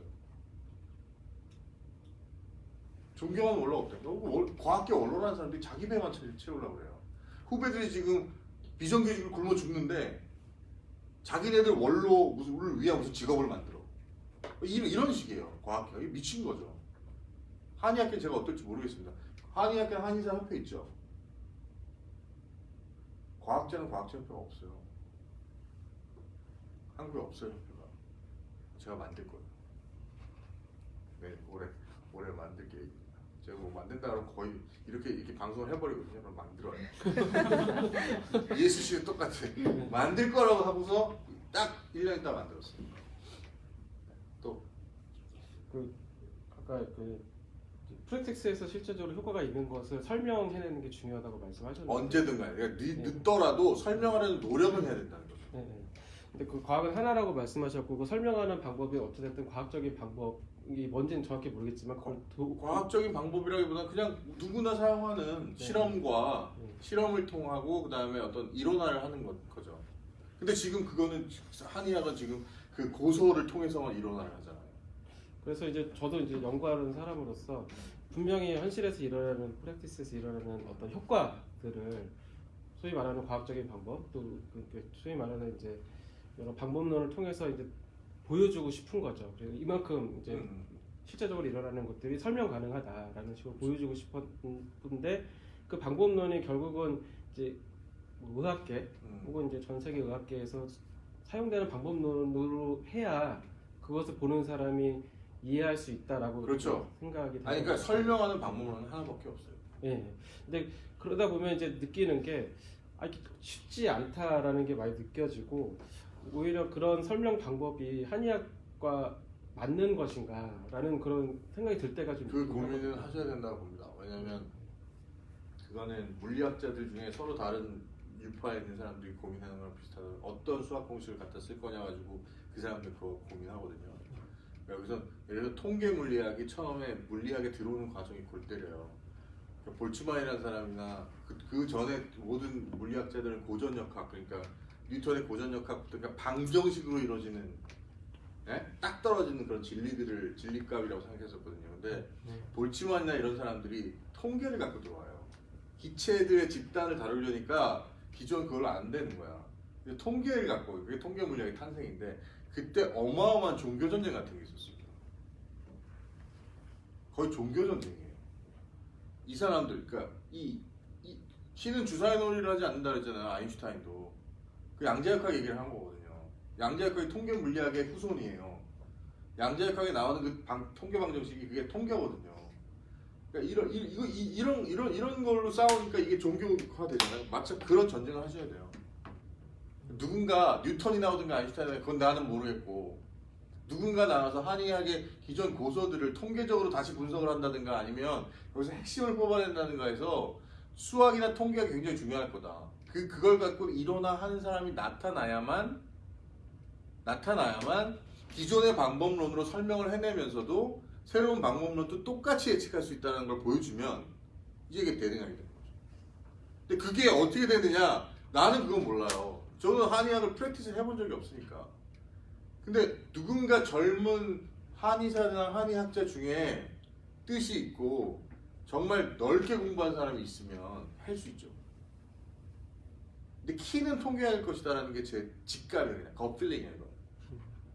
통계학이 중요하다. 통계학은 누구의 학문도 아니거든요. 이거 서양 학문도 아니고 동양 학문도 아니에요. 통계학은 그냥 도구의 도구. 근데 통계를 잘 쓰는 사람이 특히나 한의학같이 저렇게 많은 통계가 있으면 저 통계 속에서 뭔가 진리값을 발견할 수 있을 것이다. 일반화해내는.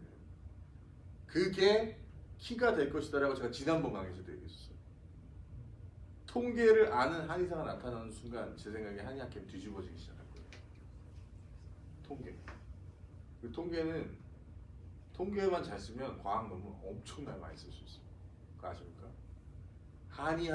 한의과에는 통계를 전공 필수 3과목 이상 넣어야 돼요. 3과목 이상 넣어야 돼요. 무조건. 김보영 교수님이 통계 교수님이 그죠? 여기 통계 그죠? 그거 봐. 그러니까 가고 있다니까요. 그리고 가고 있는 거예요. 우리가 알면 모르. 이게 그 시대는 거슬 수 없는 겁니다. 통계를 통해서 접근하면 완전 다른 세상이 보이잖아요. 나중에 이렇게 잘 됐을 때 저를 잊지 마시고 이렇게 강연에 불러주시면 제가 이론은 지금 제가 약간 헷갈리는 부분이 있는데 네. 이제 한의학의 근거를 구축한다고 이야기를 할 때 뭐 예를 들어서 아까 치매 기전 뭐 어떤 신경세포를 자극한다든지 이런 식의 기초 그러니까 현대 양방의학에서 말하는 그런 기전을 밝혀내는 부분에 대한 초점이 있는 게 있고 지금 방금 말씀하신 것처럼 통계적으로 보여주는 그러니까 예를 들어서 임상연구에서 환자들한테 왜인지는 모르겠지만 아무튼 이런 컨벤셔널한 테라피에 비해서 이런 한의학적인 테라피를 썼을 때의 치료율 등등이 그 통계적으로 의미가 있다 이런 거를 보여주는 게 있다고 생각을 하거든요. 근데 이게 사실 두 가지가 뭐 같은 맥락일 수도 있지만 사실 좀 다른 식으로 많이 운영이 되고 있잖아요. 그래서 대부분 제가 저는 임상연구 쪽을 공부하고 있는데 이게 기초연구에서 보여주는 그런 실리나 약의 뭐 생물적으로 몸에 들어가서 어떠한 ADME를 거쳐서 어떻게 작용을 하는지를 보여주는 것이 한의학의 과학화의 방법인지 아니면 이런 식으로 통계 툴 이렇게 비한의학 전공자에게도 통용되는 통계라는 언어를 통해서 이렇게 말하는 것 자체가 과학적인 의미가 있는지 그리고 네, 잘 들었어요. 제가 되게 네. 그런 거 잘 알아요. 네네. 그 통계학과 아니 한의학과에 과학사 과목도 만들어요. 서양 과학사를 공부해 보면 서양 과학을 존경하지 않게 돼요. 제가 지금 강의하고 있습니다. 진짜 날것의 과학사. 그러니까 그러니까 승리의 과학사가 아니고요. 서양 과학사가 문제지가 영웅주의 사관에 속해 있는 것들이 있거든요. 그리고 승리한 역사만 기록한 역사가 있죠. 그거는 진짜 쓰레기고 과학사를 날로 보면 서양 과학사는 진짜 운이 되게 좋았던 애들의 역사예요. 거기도 어마어마한 실수를 많이 했어요. 진짜. 노벨상 준 사람 중에 노벨상 취소 해야만 하는 사람이 몇십 명이 넘어요. 가짜라. 황우성은 아무것도 아니니까. 무슨 얘기냐면 과학이란 확실하다, 확실성이다. 뭐 그런 생각이 틀린 생각은 아닌데 과학이 완결된 학문이다라고 생각하는 건 착각이에요. 이게 되게 중요한데 과학이 확실성을 부여해주는 아주 좋은 친구인 건 맞아요. 확실성, 그죠? certainty. 근데 과학이 완결되어 있다. 우리가 모든 것, 그러니까 어떤 것들은 발견이 끝났다라고 생각하는 건 착각이에요. 과학은 완결 중인 학문이에요. 그러니까 계속 변해요. 단적인 일례가 과학자들은 5년 전 논문을 읽지 않아요. 근데 어떻게 발전할까? 이 학문이. 한의사들은 동의보감 읽어야 되잖아. 근데 우리는 동의보감이 없어. 근데 가요. 오케이? 그래서 한의학은 만약에 이게 새로운 학문으로 만들어진다면 이거야말로 진짜 인문학과 자연과학의 완벽한 융합이 되는 거죠. 기존에 갖고 있었던 오래된 그 고전과 계속해서 발전해 나가는 한의학의 어떤 발견들이 하나로 합쳐질 수 있다라는 이건 천재가 필요한 거죠. 이건 진짜 뉴턴이다 아인슈타인도 하나 나와야 되는 건데. 그러니까 과학을 완결된 걸로 보는 순간 과학에 대한 모든 논의는 산으로 가는 거예요. 그래서 아까 물어본 질문에도 과학적이라는 것에 그런 의미가 녹아 있어요. 그래서 이 대답을 해줍니다. 과학적인 방법론은 있지만 완결된 과학은 없어요. 그러니까 자, 과학의 핵심을 얘기해 드릴게요. 과학의 핵심은 별게 아니에요. 과학의 핵심은 모든 걸 숫자로 내려는 노력이에요. 과학이라고 부르는 것 중에 숫자로 나타나지 않는 건 하나도 없어요. 생각해보세요. 데이터의 기본은 숫자잖아요. 그죠? 자, 야, 저거 되게 파랗다. 이거는 인문학이죠. 소설이고. 근데 저거는 무슨 컬러 지수로 얼마 정도 되는 파란색이네? 라고 얘기하면 이제 이게 과학이 되기 시작하는 거예요. 그걸 측정량이라고 부르거든요. 그러니까 측정된 양. 자연을 그대로 반영하진 않지만 계속해서 리프로듀서블한, 그러니까 재현 가능한 측정량을 측정을 많이 하면 할수록 과학이 될 수 있는 가능성이 높아져요. 한의학도 마찬가지입니다. 이 우리가 만들어낸 약들과 치료법과 이런 것들이 계속해서 재현 가능하고 그리고 딱딱딱 정량화해서 만들어낼 수 있으면 그건 과학이 됩니다. 근데 예를 들어서 똑같은 비법인데 이 집에서 하면 되고 저 집에서 하면 안 된다. 자, 이건 과학이 아니죠. 그게 과학의 핵심이거든요. 숫자로 나타내려는 노력이에요. 모든 걸 수량화하려는 노력. 뭐 실험을 통해서든 수학을 통해서든 상관없어요.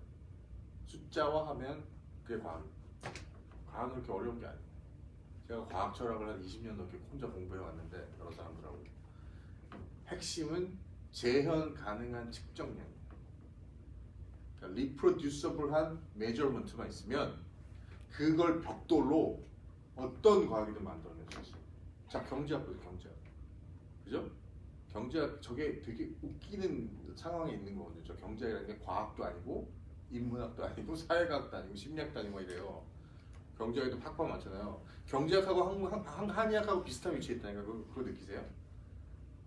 못 느끼세요? 경제학은 저게 작동하는지 아닌지 아무도 확실하게 모르는데 막 정책에 막 반영되잖아요. 세금 매길 때, 그죠? 웃기지 않아요? 거기다 우리의 인생을 맡기고 있다는 게. 한의학도 마찬가지잖아요. 어떤 것들은 진짜 잘 모르는데 막 사람한테 막 치료하잖아요. 그러니까. 근데 경제학은 자기들 뭐라고 하는 줄 아세요? 수학이라고 해요. 아니, 과학이라고 해요. 근데 경제학의 방법론을 다 어디서 따왔는지 아시는 분 있어요? 경제학의 방법론이야말로 진짜 버라이어티합니다. 물리학을 쫓아간 분야가 있고, 방정식. 그거 아시죠? 주류 경제학이라고 하는 거. 예? 이상한 방정식 나오는 거죠. 수요 곡선 그거 있죠? 그 다음에 통계를 이용한 경제학이 있죠. 제도 경제학이라고 있어요. 제도들만 보는 거예요. 정치 경제학 있죠. 그죠? 경제학이 그다음에 요즘에는 행동 경제학이라는 게 생겼어요. 생물학에서 나온 거. 자, 이 경제학이라는 모호한 실체가 경제학이라 다 부르는데 학문 방법론은 지네 마음대로 따왔다니까. 인문학부터 물리학까지 다 있는 거예요. 아시겠습니까? 한의학은 이렇게 되면 안 되는 법이 어디 있어요. 여기에 핵심이 있는 거예요. 생물체가 돼야 되는 거예요. 한의학이 받아들였다 뱉었다 받아들였다 뱉었다 하면서 내가 만들어져야 된다니까요. 근데 요것만 딱 고수하고 예? 막 과학만 막 받아들이고 이러면 안 돼요. 한의학을 하면서 인문학을 하는 사람도 생겨야 되고 사회과학을 하는 사람도 생겨야 되고 막 생겨나야 되는 거죠. 그러면 그게 진짜 한의학의 어떤 야, 이런 건 내가 진짜 경희대 총장님이 날 불러야 되는데 이거 진짜 한 1,000만 원짜리 강의다 하다 보니까 근데 뭐 그렇습니다. 1,000만 원을 나한테 주는 거 아니고. 네, 또 질문. 맞아요. 그 교수님께서는 이제 한의학에서 근거라고 했을 때 꼭 생리학적인 그런 부분뿐만이 아니고 이제 뭐 다른 아니면 뭐 생리학적인 내용을 통해서 또 다른 통계적인 모델링 이런 걸 통해서 새로운 시스템 그런 것들을 만드는 게 더 도움이 된다 그런. 네. 수동적으로 생각하지 말라는 거예요. 너무 방어적으로 수세적으로 생각해왔다 한의사들이 한국에서 수세적으로 놓였었고 근데 이제는 이걸 우리를 바꿔 나가면서 좀 공격적으로 나갈 필요가 있다. 끌어들이고 근데 이건 진짜 엄청난 이건 학문적인 문제가 아니라 진짜 사람 인간이 된 사람 학자들이 많이 필요해요. 사람다. 그러니까 다른 분야 사람 데려와서 막 우리 사람으로 넣고 그죠? 그 사람이 막 공격하는 걸 받아들일 수 있고 그 과학이 갖고 있는 과학자 사회가 갖고 있는 어떤 특징들에서 배우면 좋거든요. 오픈니스, 예? 올가나이즈 스캡티시즘. 과학자들은요 혹시 논문 써서 리뷰 받아본 사람 있어요? 논문 낸 다음에 리비전 받아보신 분 있어요? 리뷰한테? 받아봤죠 다. 그거 막 상처받지 않아요? 뭐. 그게 과학의 문화예요. 그건 내가 싫어서 그러는 게 아니야. 과학자들은 있잖아 기본적으로 기회만 되면 죽여버리려는 성향이 있어요. 상대방을. 그 상대방의 논문을 믿지 않아.